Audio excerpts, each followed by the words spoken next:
አቻ መጥቶ ገዜን አንገቱን ሲጥ አደረገው። ገዜም በጭንቀትና በፍርሃት ተዋጠ። እባክህን አትግደለኝ፣ የምትፈልገውን ሁሉ አደርጋለሁ ሲል ተማጸነው አቻን። በጣም ያሳዝናል። ይሄንን ለዛ ፍቅሩን እሺ ስትለው እሱ ደግሞ ሲመጣበት በጣም ተበሳጨ። በጣም ነው የሚገርመው። መድኃኒት የደበቀችው መረጃ በዳጣ እጅ ውስጥ ገባ። ዳጣም እያየችውን ማመን አቃታት።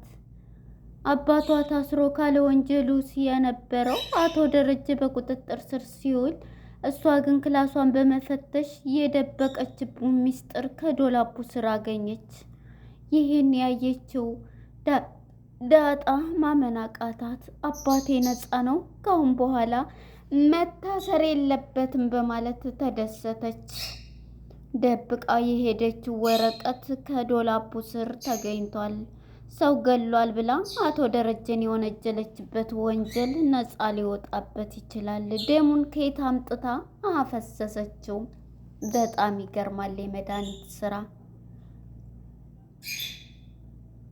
አቶ ደረጀ አሁን ላይ ያለበት ሁኔታ ባልሰራውና ባልፈጸመው ወንጀል ተጠያቂ ሆኖ በእስር ቤት ላይ ይገኛል። ሰው ገሏል በመባል ክላሱም ደም በደም በማድረግ በህግ ቁጥጥር ገዳይ ነህ ተብሎ በህግ ቁጥጥር ስር ውሏል።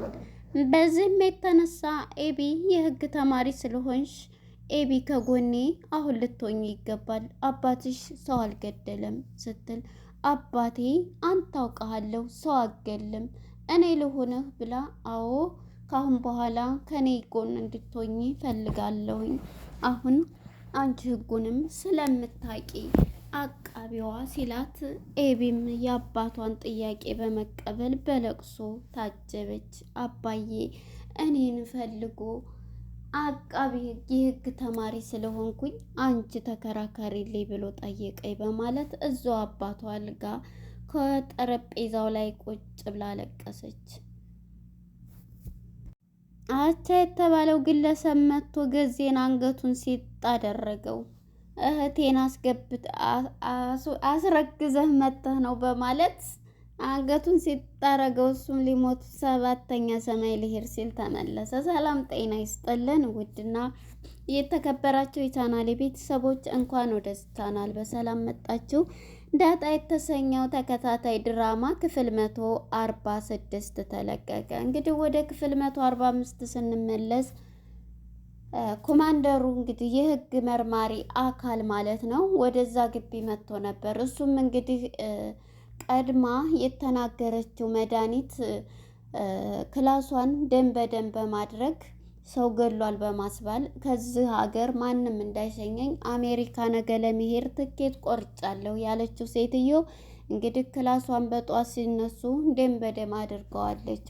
እናም ቀድማ ያዘጋጀቻቸውን ሰዎች ይሄንን ቀድማችሁ ለህግ አካል ህይወቴ ስለሚያስፈራኝ የድምጽ ቅጂውም ይሄው እየዛተብኝ ስለነበረ ካልንትን ካላልኩኝ ይሄን እንድሰጡኝ ከሀገር ለወጣ ስል ብላ ያንን ድምጽ ቅጂና ክላሳቸው ደም የፈሰሰውን ተናግራለች። እናም እንግዲህ መድኃኒት ወደ አሜሪካ ከመሄዷ በፊት ሳትሄድ ወደ ሌላ ቦታ ሂዳ ጠፍታለች።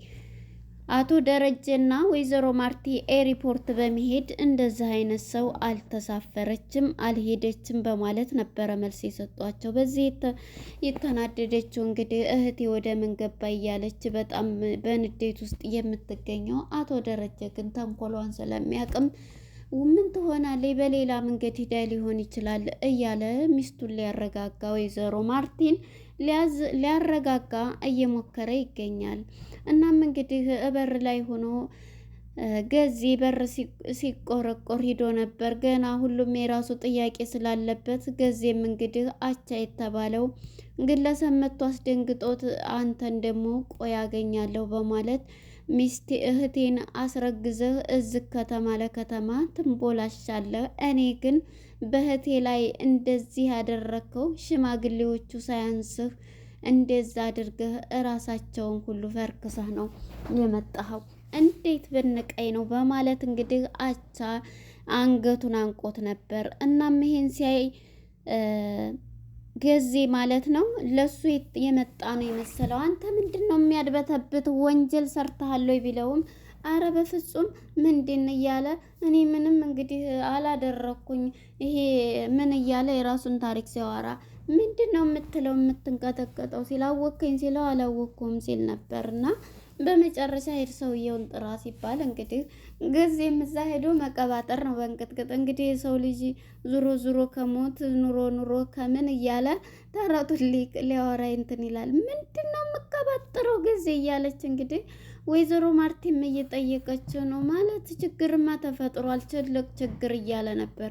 እንዴ ምንድነው 10 የምታወራው? ወደ ገደለው ግባ ቢባል እንግዲህ ልናገር እኮ ነው። ተረጋጉ እንግዲህ የሆነው ሆኗል። አሁን ላይ ፖሊስ መጥቶ በሩ ላይ ቆሟል። የህግ አካል ሲል ማን ነው የሚፈልገው? ጋሼን ነው የሚፈልገው። ጋሼን ነው ብሎ እንግዲህ አቶ ደረጀም ተነስቶ ወደ እዛው ይሄዳል ማለት ነው። እዛው ሄዶ እንግዲህ ህግ አካል ጋር እንትን ሲል ና ሲባል ምንድነው እኔ ምንድነው የምፈልጉት ሲልም አይ እንግዲህ አንተ በህግ ትፈለጋለህ። ምክንያቱም አሁን ላይ የምትፈለግበት ምክንያት ሰው ማን ነው እዛው ሂደህ ትፈለጋለህ እያለው ነበር። እናም በዚህ የተነሳ ደሬም በጣም በመጨነቅ ውስጥ ይገኛል ማለት ነው። እንዴት እኔ እኮ ሰው አልገደልኩም ምን እያለ ነበርና እዛው እንግዲህ ሂደህ የህግ አካልን መልስ ትሰጣለህ ሲለው ነበርና ይህንን በሚለውም ሰዓት እሱም እንግዲህ እሺ ብሎ ወደ ፖሊስ ጣቢያ እጁን ታስሮ ሄዷል ማለት ነው። ማርቲም እከተላለሁ ብትለውም በፍጹም አትከተይም አንቺ አትሄጂም እያላት ነበርና በመጨረሻ እንግዲህ እሱ ህግ ፊት ቀርቦ ይሄንን ክላሳችሁ ደም እንትን ብሏል ሰው ደግሞ የድምጽ ግጁ ይሄ ነው በማለት ነበር። አዎ ይሄንን ዝቼባታለሁ፣ ነገር ግን እኔ አልገደልኩም፣ ምንም ወንጀል የለብኝ። ይሄን ያልኳት ደግሞ ሁሉንም ነገር አቶ ደረጀ መታሰርም ካለብኝ በወንጀሌ በራሴ ወንጀል ነው፣ በሚስቴ ላይ ያደረኩት ኃጢአት ነው፣ ከሌላ የወለድኩት ነው። ይሄንን ስለምታውቅ ነው ደግሞ በዚህ እሰረኝ እያለው ነበር። ይሄንን የራስ ባለቤት ከሳ ስታደርግ ክስ ስታነሳ ነው እንጂ ስለዚህ አይደለም። አሁን ጥያቄው የሚጠየቀው ስለ ዛቱትና ስለገደሉት ሰው እየተባለ ሲል ይሄንን ያቀረበልህን መረጃ ለምን ሰዎችን ይሄ የኛ ስራ ነው እንመረምራለን፣ ለጊዜው ግን እስከሚጣራ እዚሁ ትሆናለህ ሲባል ነበር።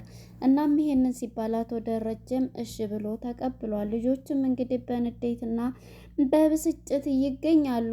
ናታንም ኤቢም ሁሉም ማለት ነው። አባዬ እንደዛ አያደርግም፣ እንዴት ነው እንደዚህ የሚሆነው? እንዴት ነው እያሉ ሁሉም እንግዲህ በንዴት ውስጥ ይገኛሉ ማለት ነው።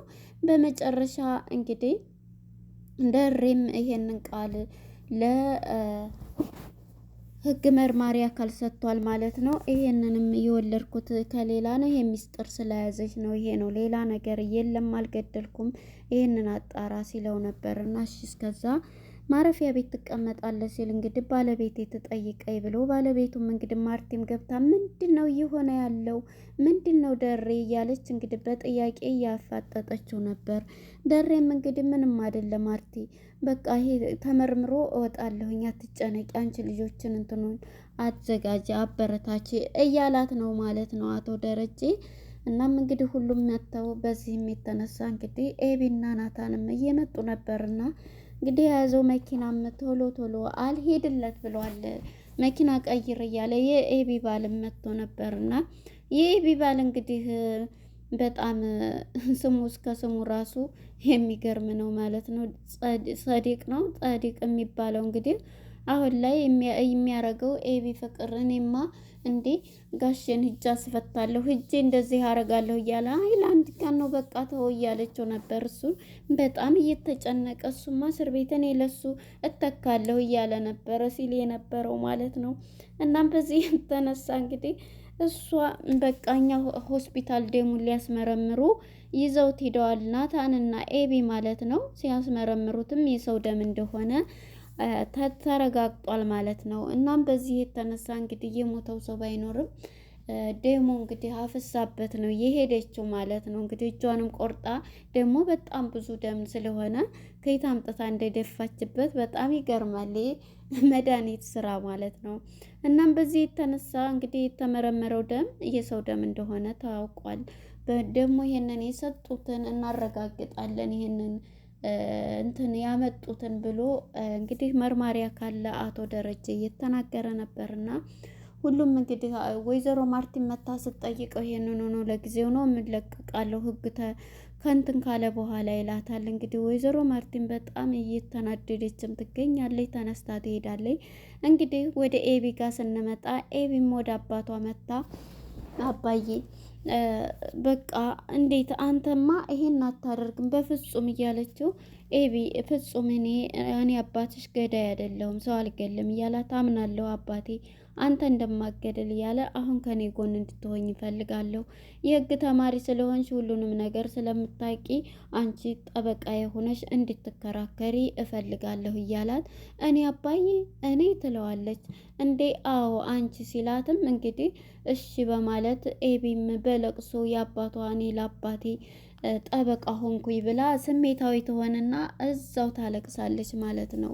አዎ ኤቢዬ ይላታል። ምክንያቱም በባለፈው ጊዜ ለሱ አለ ልጁ እኔ ነኝ የገደልኩት ልጁም ብሎ እንግዲህ ያኔ በጣም እንትን ሲልላት ነበር። ያንን ስታስታውስም ነበር እና ለአባቷ እንግዲህ ዛሬ ደግሞ ለአባቷ ጠበቃ የህግ ተማሪዋ ኤቢ ለአባቷ ጠበቃ ሆናለች ማለት ነው። እንግዲህ ሁሉም ተደናግጠዋል። እናም እንግዲህ ወደ ገዜ ጋር ስንመጣ ገዜ እንግዲህ አሁን ላይ አቻ የሚባለው ግለሰብ መጥቷልና የእህቱ ባል ነው አስረግዞ ወደ ከተማ መጥቷል። እሱም እንግዲህ ሽማግሌዎችን ፈርክሶ ነው ወደዚህ የመጣው። አንተ አስረግዘህ መተህ እህቴ ላይ ተጫውተህ እኔ ቀለብም እሰፍራለሁ ገንዘብም እልካለሁ እባክህን እያለ እንግዲህ አንገቱን ሲጣርጎ እባክህን ገድልከኝ እያለ ነበረ እየመጣ አንተ እዚህ መተህ ብትደበቅ የት የምታመልጥ መስሎህ ነው እያለ እንግዲህ አቻም አንገቱን ሲጥ አድርጎት በፍርሃትና በሩን ሲከፍቶ ሩጦ አምልጧል ማለት ነው። አቻ እንግዲህ ናታንም ሲመጣ ምን ሆነህ ነው ቢለው ቢጠይቀውም እሱን ተወው ሰው ነው ሰይጣን የሆነ ስጋ የለበሰ አውሬ መጥቶ ነው እያለ ለመናገርም በጣም ፈርቷል። እንግዲህ ለጥቂት እኮ ነው የመጣው አሁን እንግዲህ ፍቅሬን ተቀብላልኝ ለዛ እያለ እንግዲህ ለዛ ጋራ ስትጠይቀው እወድሻለሁ እኮ ሁሉን ነገር ሲላት እኔም ብላ እንግዲህ ፍቅሩን ተቀብለዋለች። ጉንጯን ስሟታል ማለት ነው።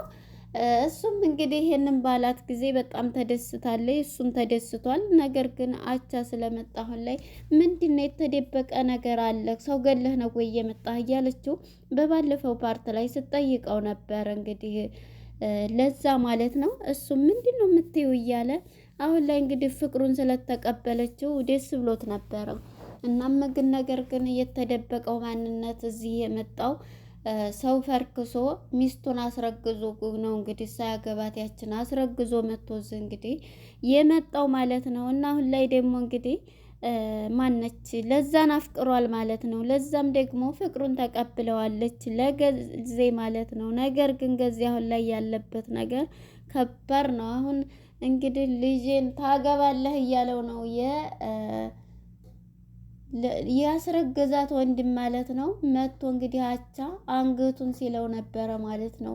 በጣም ከባድ ነገር ነው። እንግዲህ ወደ አቶ ደረጀ ጋር ወደ ዳጣ ጋር ስንገባ ዳጣ እንግዲህ በንዴት ቤቱን ሁሉ እየፈተሸች ነው የምትገኘው። እክላሷ ገብታ ሁሉንም ነገር አልጋውን ሁሉ እያነሳች ነው። ምክንያቱም የሞተ ሰው እንዳለ እያለ አልጋውም ስር ሁሉንም የአልጋ ልብሱም ሁሉ አንስታ በጣም እያየች ነበር የነበረችው ማለት ነው። እናም እንግዲህ ዳጣ ክላሱንም አልጋ ልብሱንም ስታነሳ የለም እና ይሄ ስራ የመድኃኒት ስራ ነው አባቴን ለመወንጀል የፈጠረችው ነገር ነው እያለች ነበረ። እናም እንዳለችውም አልቀረምና እንዴት ስትል ወደ ዶላፑ ስር ማለት ነው እሱ ስር እንግዲህ የተቀመጠ ነገር አለ ማለት ነው። እንዲህ ጎንበስ ባለች ጊዜ እንዲህ በጣም ደስ ብሏት እየሳቀች ነበረ ማለት ነው። ዳጣ አባቴ ነፃ ነው የዋህ ምን ይሆናል እያለች ያንን ያስቀመጠችውን ነገር እንግዲህ ደም ከምን አንጥታ የደፋችውን እያየችውን እንግዲህ እዛ ስር አይታለች ማለት ነው። አባቴ ነፃ ነው እያለች እየሳቀች ነበረ ደስ ብሏትም የነበረው ማለት ነው። እዚህ ላይ ነበረ ፊልሙ እንግዲህ ሊጠናቀቅ የቻለው ማለት ነው። በቀጣይ ፓርት እስከምንገናኝ መልካም ጊዜ። ባይ ባይ።